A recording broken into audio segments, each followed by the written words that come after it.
বলছেন ফাকাফারাতুহু, মহান আল্লাহ পাক বলছেন কতগুলো জরিমানা দিতে হবে তুমি শুনে নাও। প্রায়শ্চিত্ত করতে হবে, কাফারা দিতে হবে। ও বন্ধু আমার, আল্লাহ পাক বলছেন ফাকাফারাতুহু ইতআমু আশারাতি মাসাকিনা মিন আওসাতি মা তুতঈমুনা আহলিকুম।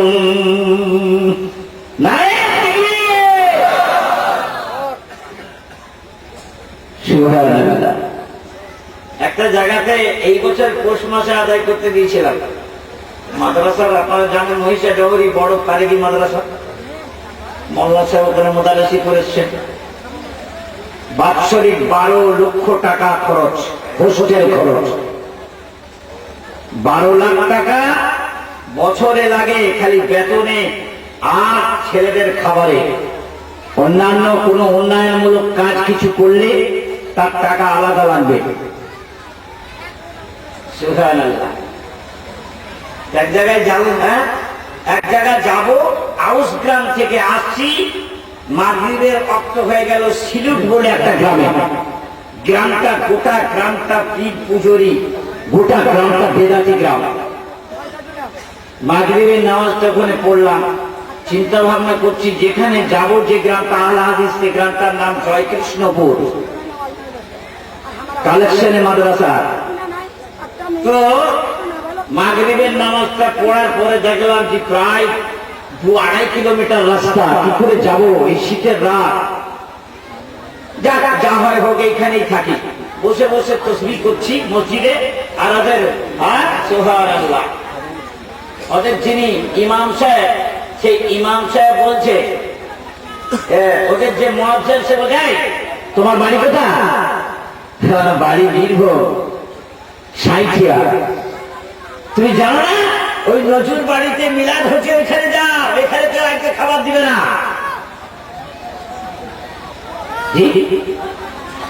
নজরুল বাড়িতে মিলাদ হচ্ছে, ওখানে যাও, আজকে এখানে কেউ খাবার দেবে না। তো বললাম ভাই মিলাদ মানে? তো বলছে ওর বাপ আগামী গত বছরে এই সময় মরেছিল, আজকে দিনটাতে মরেছিল, তাই ওদের বাড়িতে ওই মিলাদ হচ্ছে। আমি বললাম হ্যাঁ ভাই, মিলাদ মানে তুমি জানো? সে বলছে তোর বসে যা বলছি তাই করো না।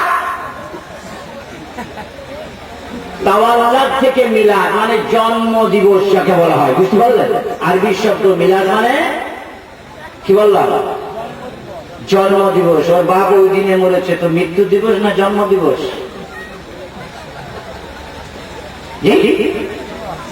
সুবহানাল্লাহ। খেতে তো হবে, রাত্রে থাকবে কেন? যাই হোক, আমার কাছে শালটাল আছে, গায়ে মুড়ে দিয়ে থাকবো, কিন্তু পেটটা তো আর আমি আমার স্ত্রীর কাছে রেখে যাই না। এই চেনটা টেনে দুটো আলু বেগুন ভরে দিস। সুবহানাল্লাহ।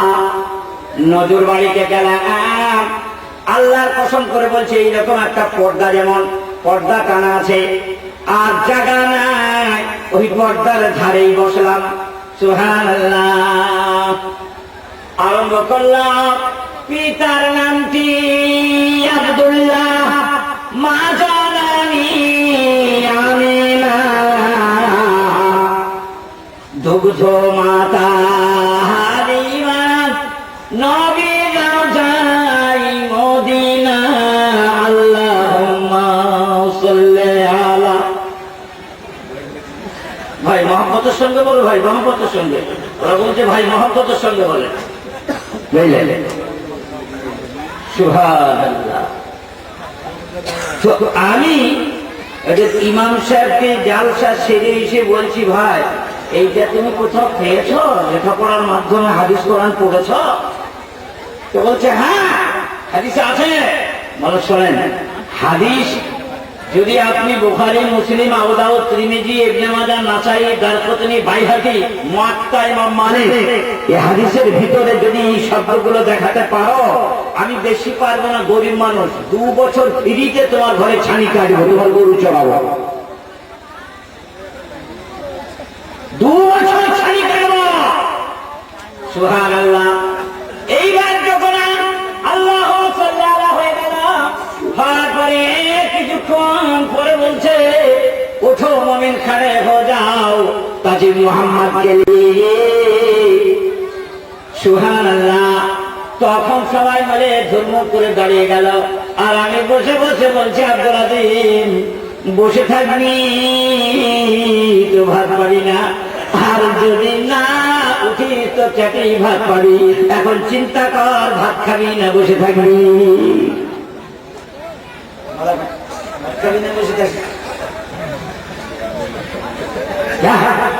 আমার বন্ধুরা আরম্ভ হয়ে গেল। এবার বলি শোনেন কি কাণ্ড হয়। আল্লাহ কসম করে বলছি এতটুকু বাড়তি কথা বলছি না। সুবহানাল্লাহ। বন্ধুরা আমার ওই মজলিসে উঠো মুমিন खड़े हो जाओ ताजी मोहम्मद के लिए या नबी सलाम अलैका या रसूल सलाम अलैका सलावातुल्लाह अलैका। আর ওই সময়ে একটা মেয়ে সুবহানাল্লাহকে মজলিসের মধ্যে এখন খারিজ করে দিয়েছে, বাক্য করে দিয়েছে, গ্যাস ছেড়ে দিয়েছে। আর ওই মজলিসের মধ্যে সুবহানাল্লাহ মেয়েরা ইয়া নবী কি পাবের গন্ধ শুরু করে দিলেন। অথচ আল্লাহর নবী হযরতে মুহাম্মদুর রাসূলুল্লাহ এই মজলিসের কত মূল্য। আপনাকে একটা হাদিস মুসলিম শরীফের শোনাই মায়েরা বোনেরা আমার শুনুন। কত টাইম কত মূল্যবান সময়গুলো আমরা নষ্ট করে দিই ফালতু কথা বলে। মহান আল্লাহর নবী এই মানুষগুলো বসে আছি এদের জন্য তিনটে পুরস্কার বর্ণনা করছেন। লা ইয়াকুদু কওমান ইয়াযকুরুনাল্লাহ ইল্লা হাফাতহুমুল মালাইকাতু ওয়া গাশিয়াতহুমুর রাহমাতু ওয়া নাযালাত আলাইহিমুস সাকিনাতু। বিশ্ব নেতা বলছেন যেখানে আমার তাফসীর বর্ণনা হয়, আমার জিকিরের মজলিস হয়, যেখানে আমার কোরআনের তাফসীর হয়, আমার কোরআনের ব্যাখ্যা হয়, আমার নবীর আদর্শ বর্ণনা হয়, ওই মজলিসে আল্লাহ পাক বলছেন ইল্লা হাফাতহুমুল মালাইকাতু। আল্লাহর নবী বলছেন আকাশ থেকে এত ফেরেশতা আল্লাহ পাঠান, একটা ইটের পরে একটা ইটকে সাজিয়ে যেমন পাঁচিল দেওয়া হয়, পাঁচিল দিলে পরে বাড়ি থেকে যেমন বাড়ির কিছু দেখা যায় না, ওই রকম মজলিসের মানুষগুলোকে একটা ফেরেশতার পরে একটা ফেরেশতাকে সেটিং করে দিয়ে আল্লাহ বলছেন পুরো মজলিসটাকে আমি ফেরেশতা দিয়ে বেষ্টন করে দিই। মহব্বতের সঙ্গে বলুন আলহামদুলিল্লাহ। এখন আমাদের বডিগার্ড, আমাদেরকে নিরাপত্তা, আমাদেরকে ঘিরে আছে কারা? কারা? সুবহানাল্লাহ। তাহলে এইখানে যদি আমি ফালতু কথা বলি আল্লাহর দয়া হবে? আল্লাহর দয়া হবে? আল্লাহ পাকের নবী বলছেন দ্বিতীয় পুরস্কারটা শুনুন, ওয়া গাশিয়াতহুমুর রাহমাতু। আর তৃতীয় নাম্বার পুরস্কার হলো কুয়াশার পানি, যেমন কুয়াশা যখন পড়ে রাস্তা দিকে গেলে চুল ভিজে যায়, কাপড় ভিজে যায়, ওই রকম আল্লাহ রাসূল বলছেন মজলিসের মানুষগুলোর মাথার উপরে আল্লাহর রহমতের বাড়ি ধারা কুয়াশার মতো বর্ষণ হতে থাকে। আর 3 নম্বর পুরস্কার বলছেন ওয়া নাযালাত আলাইহিমুস সাকিনাতু। 3 নম্বর পুরস্কার রাসূলুল্লাহ বর্ণনা করছেন ওই মজলিসের মানুষগুলোকে এত সুকুন দেওয়া হয়, এত শান্তি, এত শান্তি দেওয়া হয়, ওই শান্তিটা আর কোন মজলিসে কোন জায়গায় পাওয়া যায় না, দুনিয়ার কোন মিটিংয়ে পাওয়া যায় না, কোন মিছিলে পাওয়া যায় না, দুনিয়ার কোন মজলিসে পাওয়া যায় না। আল্লাহ পাক বলছেন কেবলমাত্র আমার জিকিরের মজলিসে, আমার তাফসীরের মজলিসে পাওয়া যায়। এখন বলেন ভাইরা কোন কসমগুলো ধরবে আল্লাহ পাক? এই যে আপনি দুটো পয়সার জন্য ভাই কসম করে বলছি ওই দামে কিনা নাই, এর প্রায়শ্চিত্ত করতে হবে। কি করে করবেন? আল্লাহ পাক বলছেন ফাকাফারাতুহু ইতআমু আশারাতি মাসাকিনা মিন আওসাতি। আল্লাহ পাক বলছেন ওই জিনিসটা ভঙ্গ করার জন্য, হালাল জিনিসকে হারাম করার জন্য, আর হারাম জিনিসের উপরে কসম করার জন্য আল্লাহ পাক বলছেন আমি দয়াবান দয়ালু। তুমি কিছু জরিমানা দাও। সেই জরিমানাটা কতটা? কিন্তু আম আশারাতে মাসাকিনা, কিন্তু আম তো আম মানে খানা, আর আশারা মানে 10, আর মাসাকিন মানে দরিদ্র। মানটা ঠিক করলেন। আল্লাহ বলছেন ইতআম, ইতআম আশারাতে মাসাকিনা মিন আওসাতি মা তুতঈমুনা আহলিকুম। আল্লাহ বলছেন ইতআম, তাম মানে খানা, আর আশারা মানে 10, আর মাসাকিন মানে দরিদ্র। 10টা লোককে খেতে দিতে হবে। দিয়ে ওই বিবি তোমার শ্বশুর বাড়িতে আছে, সুবহানাল্লাহ। এখন চিন্তা করছো যে কেন বললাম? হায় রে বিবি, তুমি যেমন চেয়ে আমাকে আমি যেমন নুন ভালোবাসতাম সেই পরিমাণ রান্না করে নুন দিয়ে খাইয়েছ, যেমন মিষ্টি ভালোবাসতাম তেমনি তুমি মাফিক মতো মিষ্টি দিয়ে চা করে দিয়েছ। এখন আপনি দেখছেন নিজে রান্না করে খেতে গিয়ে শরীরটা রোগা সোগা হয়ে যাচ্ছে, জীর্ণ শীর্ণ হয়ে যাচ্ছে। আল্লাহ পাক বলছেন বান্দা তুমি রাগের মাথায় বলে দিয়েছো, এখন তুমি প্রায়শ্চিত্ত করো, কিছু জরিমানা দাও, দিয়ে তোমার গৃহিণীকে তোমার প্রিয়তমাকে তুমি নিয়ে এসো। তো সেই জরিমানাটা কত? আল্লাহ পাক বলছেন ইতআমু আশারাতি মাসাকিনা মিন আওসাতি। আল্লাহ পাক বলছেন খানা দাও, 10 জন দরিদ্রকে, মিসকিনকে, গরিবকে খানা দাও।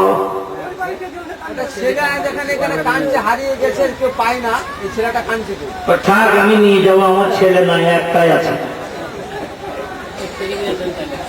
ছেলে কাঁদছে গো, কালকে আজকেই আমাকে দিয়ে দাও।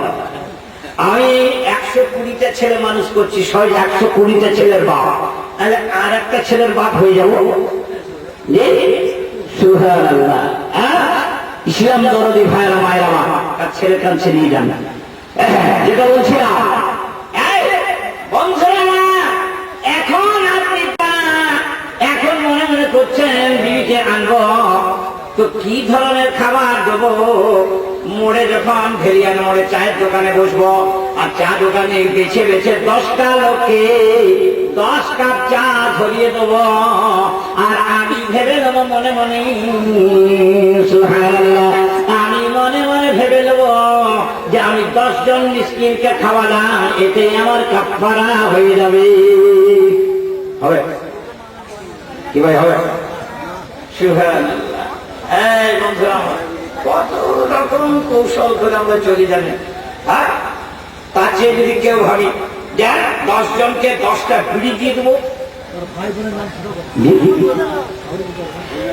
আপনারা জানেন গ্যাস কোম্পানির বাড়ি যে ভারতের, সুবহানাল্লাহ, পশ্চিম বাংলাতে, হ্যাঁ, গ্যাস কোম্পানি একটা নাম করা বিড়ি কোম্পানি, সুবহানাল্লাহ, তার বাড়ি হলো ঔরঙ্গাবাদে। তো ঔরঙ্গাবাদ ব্যাপারে একটা জালসা করছি, তো বলতাম ভাই, বলছি ভাই এক তালাতে কটা বিড়ি থাকে? তো আমার সামনে একটা লোক বসে আছে, বলছে আমি জানি কিন্তু কহবো না।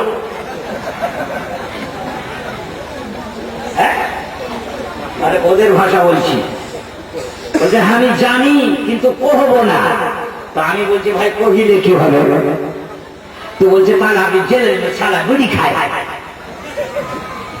আপনি জেনে নেবেন যে সারা বিড়ি খায়, জানে আমি কিন্তু কহবো না। এই বন্ধু, সালের মানুষ চালাকি করে অনেক সময় হারাম খায়। এই বন্ধু, এড়িয়ে যাওয়ার চেষ্টা করবেন না। ধরে কায়দা করে আমার হারাম কেমন করে খায়। এই জোর পুকুর, সুবহানাল্লাহ, মুকুলের বাড়ির সামনে একটা বড় পুকুর, আপনাদের ভেরিয়ানে জোর পুকুরে মাছ হয়। এই জোর পুকুরিয়াতে আমার ভাগ না আছে। এবার আমার ভাগ আছে। এই সাধারণ কথাটা বলতে পারছেন না? আমার বাড়ি কোথা সাইথিয়া, জোর পুকুরে আমার ভাগ থাকবে? কি ভাই থাকবে? থাকবে না, নাই। কিন্তু আমি আল্লাহ করলাম কি, রাত্রে ভোর ভোর করে দেখলাম মাছ আছে, আর একটা খিয়া দিয়ে রাত্রিতে ঝপান করে একটা খিয়া দিয়ে নিলাম, আর একটা 2 কেজি ওজনের রুই মাছ পড়ে গেল। আর আমাকে আমার প্রিয়তমা বিবি অতি আল্লাহওয়ালি। রাত্রিতে যখন মাছটা নিয়ে গিয়ে বললাম, ও একবালের মা, মাছটা রান্না করো, সুন্দর ভালো মাছ নসিবে পড়ে গেছে। ও তখন ভালো ঘরে মেয়ে, লোহাপুর গায়ের সুবহানাল্লাহ জালসা করা গ্রামের বড় মাদ্রাসাওয়ালি গ্রামের। আমার প্রিয়তমা বলছে, ও স্বামী, ওই বড় পুকুরে তোমার ভাগ নাই, ওই পুকুর থেকে মাছটা তুমি ধরে নিয়ে এলে আমি রান্না করব না। আমি বলছি, এটা রুই মাছ, আরে এটা রুই মাছ। বলছে রুই মাছ হলে তোমার ভাগ নাই, রুই মাছ হারাম হয় না। এবার আমার বিবি ভেবা চাকা খেয়ে গেল। বলছে তো দু কাপ চা কর, আমি মৌলানা আব্দুল গাফফার সাহেবকে ডেকে নিয়ে আসছি। মৌলানা আব্দুল গাফফারকে ডেকে নিয়ে এলাম, বৈঠকখানে বসালাম, চা কাপ ঢেলে দিলাম। একবার চুমুক মেরেছে আর বললো, তুমি এই দরজার আড়ালে থাকবে, মৌলানা আব্দুল গাফফার সাহেবকে জিজ্ঞেস করবো। হ্যাঁ, আর এক চুমুক যখন চায়ের নিয়েছে, মৌলানা আব্দুল গাফফারকে জিজ্ঞেস করছি, আচ্ছা মৌলানা, রুই মাছ হালাল না হারাম? বলে, মানে কি জবাব দেবেন?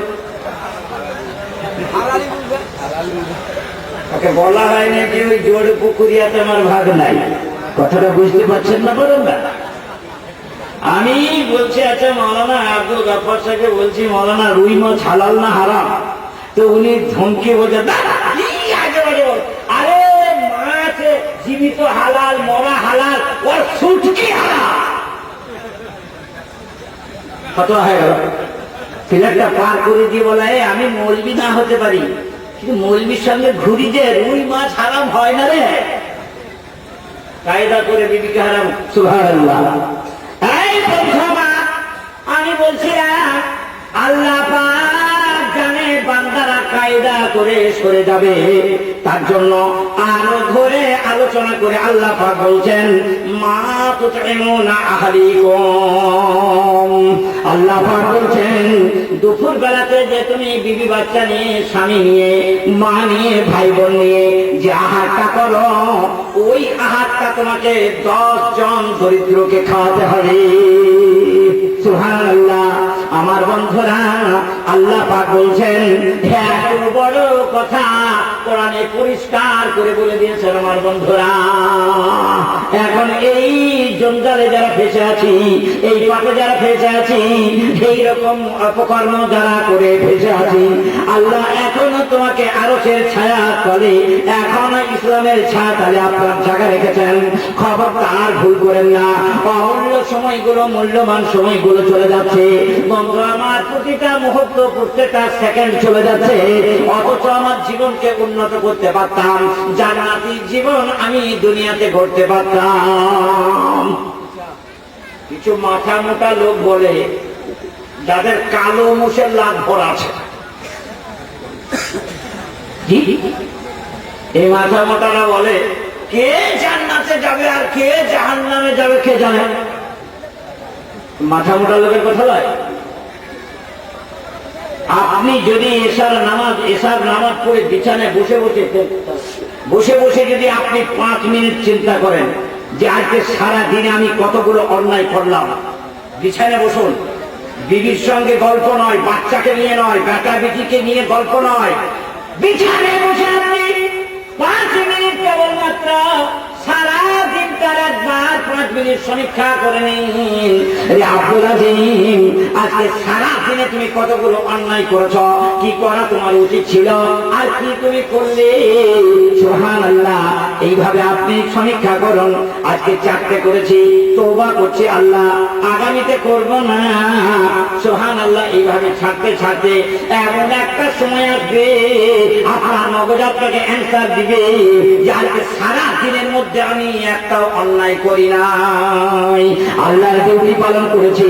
সুবহানাল্লাহ, একটাও অন্যায় করি নাই। তো বলুন, ওই লোকটা জান্নাতে যাবে না জাহান্নামে যাবে? ও নিজে নিজে জানবে না জানবে না? জানবে না জানবে? আমার বন্ধুরা, আমার জিंदगी बनती है দুনিয়াতে আপনি জীবনে আমল করে জিন্দেগি গঠন করুন, আপনি জান্নাতে যাবেন না জাহান্নামে যাবেন আপনি নিজেই বুঝতে পারবেন। আব্দুল আজিম জানে এ কোথায় যাবে। ইসলাম ধর্মের ভাই আমার, তা যদি না হলো তাহলে কোরআনের সঙ্গে আপনার সম্পর্ক কিরকম হলো, কোরআনের সঙ্গে রিসার্চ আপনার কেমন করে হলো, কোরআনের অনুশাসন মেনে আপনার কেমন করে চলা হলো। যেদিন দেখবেন আমি কোরআনের অনুশাসন মেনে চলছি, কোরআনের আইন মেনে চলছি, আল্লাহ যা বলেছেন তা প্রত্যেকটা কাজ করছি, আমার জবানকে সুবহানাল্লাহ খাটিয়ে দিয়েছি, অন্যায় থেকে আমার জবানকে বিরত রেখেছি, আমার কার্যকলাপ আল্লাহ সত্যতে নিয়োজিত করেছি, ওই লোকটা জান্নাতে যাবে না জাহান্নামে যাবে ও জানতে পারবে না? ভাই পারবে না? পারবে না? আমার বন্ধুরা এইসব পাগলামো ছাড়েন, কে জান্নাতে যাবে আর কে জাহান্নামে যাবে কে বলতে পারে, ওইসব কথা ছাড়েন।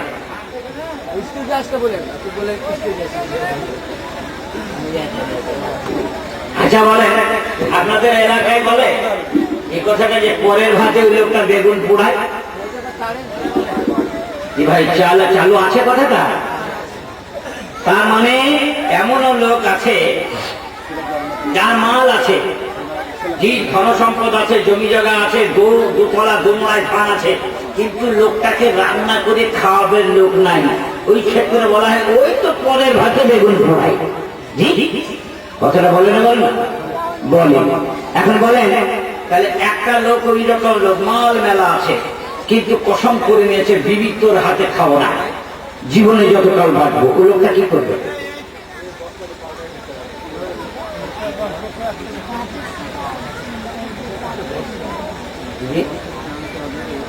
আসবো মনে আসবো।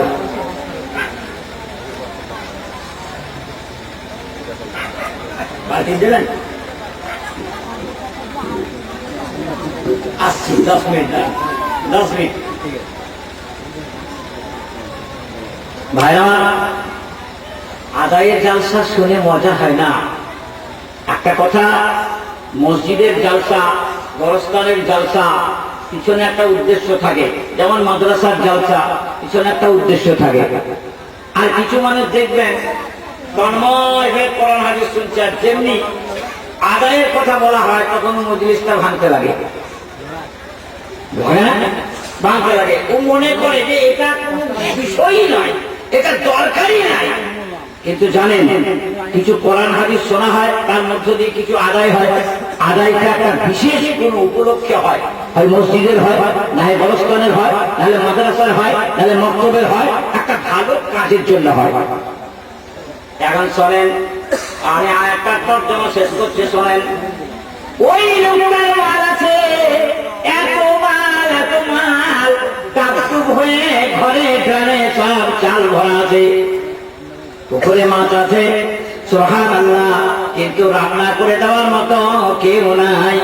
আল্লাহ পাক বলছেন, বান্দা রাগের মাথায় তুমি বলে দিয়েছ, খবরদার ওই লোকটাকে আল্লাহ সাবধান করে দিচ্ছেন, তুমি নিজে খাওয়াইতে পারবে না। তোমরা তুতঈমুন আহলিকুম আও কিসওয়াতুহুম আও তাহরীরু রাকাবা। আল্লাহ পাক বলছেন, এই বন্ধি বান্দা আমার, সুবহানাল্লাহ, আল্লাহ পাক বলছেন যে তুমি রান্না করে খাওয়াতে পারবে না, তো তোমার জরিমানাটা কেমন করে আদায় হবে? মহান আল্লাহ বলছেন, আও তাহরীরু রাকাবা আও কিসওয়াতুহুম আও তাহরীরু রাকাবা। 10 জন দরিদ্রকে তুমি খুঁজে খুঁজে 10খানা কাপড় দিয়ে দাও, 10খানা কাপড় দিয়ে, সুবহানাল্লাহ, তুমি তোমার প্রায়শ্চিত্ত তুমি প্রায়শ্চিত্ত করো, কাফারা আদায় করো। আমি আল্লাহ তোমার ওই ভুলকে সংশোধন করার, সুবহানাল্লাহ, একটা নিয়ম পদ্ধতি আমি কোরআনের মধ্যে তোমাকে দিয়ে দিলাম। আচ্ছা ভাই বলেন তো, এ লোক সমাজে আছে না নাই, যে রাগের মাঝে বলে দিয়েছে, সুবহানাল্লাহ, কসম হলফ করে নিয়েছে, কিন্তু তার খাওয়াবারও শক্তি নাই আর কাপড় দিবারও শক্তি নাই? এই লোক সমাজে আছে না নাই?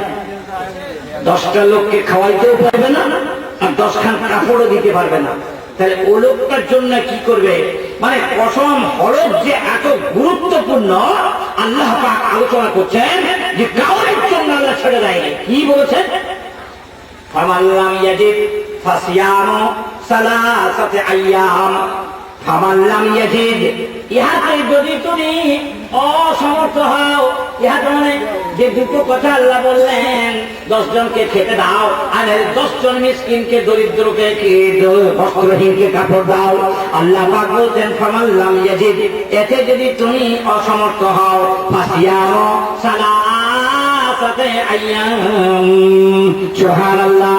সিয়াম মানে রোজা, আর সালাসা মানে 3, আর আইয়াম মানে দিন। আল্লাহ কোরআনে বলছেন ফাসিয়াম সালাসাতে আইয়াম। তাহলে তুমি 3কে রোজা করে নাও, যে 3কে রোজা করে তুমি প্রায়শ্চিত্ত করো। আল্লাহ এত সুন্দরভাবে গুরুত্বপূর্ণ আলোচনা করছেন।